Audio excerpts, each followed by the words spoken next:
یو هوښیار سړی د یو هیواد پلازمینه کې ګرځېدو. د ګرځېدو په اوږدو کې هغه په سړک پرته یوه سکه ولیدله. سړي دا سکه راواخیستله. دا چې هغه په خپل ساده ژوند باندې قناعت درلود، نو ځکه یې سکې ته هیڅ اړتیا نه لیدله. هغه پرېکړه وکړه چې دا سکه بل کوم اړمن کس ته ورکړي چې ګټه ترې واخلي. هغه په ټول ښار کې وګرځېدو، خو هیڅ اړمن یې ونه موند. آخر خپل د اوسېدو ځای ته ورسېدو او شپه یې هلته تېره کړه.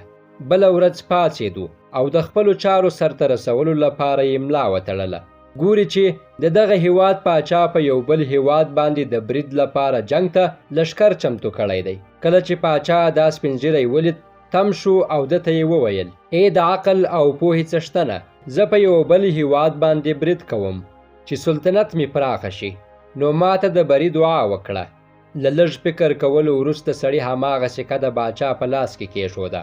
پاچا په دې کار سره حق پک او په قهر شو، ځکه چې هغه به نو دې سکې ته څه اړتیا درلوده. په داسې حال کې چې هغه پخپله د سیمې له شتمنو پاچاهانو څخه و.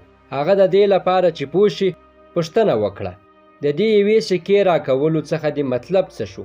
سړي وویل: جلالتمآبه، ما دا سکه پرون ستا د پلازمینې په کوڅو کې په ګرځېدو کې پیدا کړه. دا چې زما لپاره د دې کوم ضرورت نه و، نو بل چاته د ورکولو پرېکړه مې وکړه. خو تر ماښامه پورې ستا په پلازمینه کې په ګرځېدو ونه توانېدم چې څوک اړمن پیدا کړم او دا سکه ورته ورکړم. هر سړی خوشحاله و. داسې معلومېدل چې هغوی په خپلو شتو باندې قانع وو. خو نن د دې هیواد پاچا لا هم د زیاتو لاسته راوړنو په تمه دی او څه چې لري په هغې قناعت نه لري. احساس مې وکړ چې همدا ته د دې سکې اصلي مستحق یې. پاچا په خپله غلطۍ پوه شو او د جنګ کولو څخه یې لاس واخیست.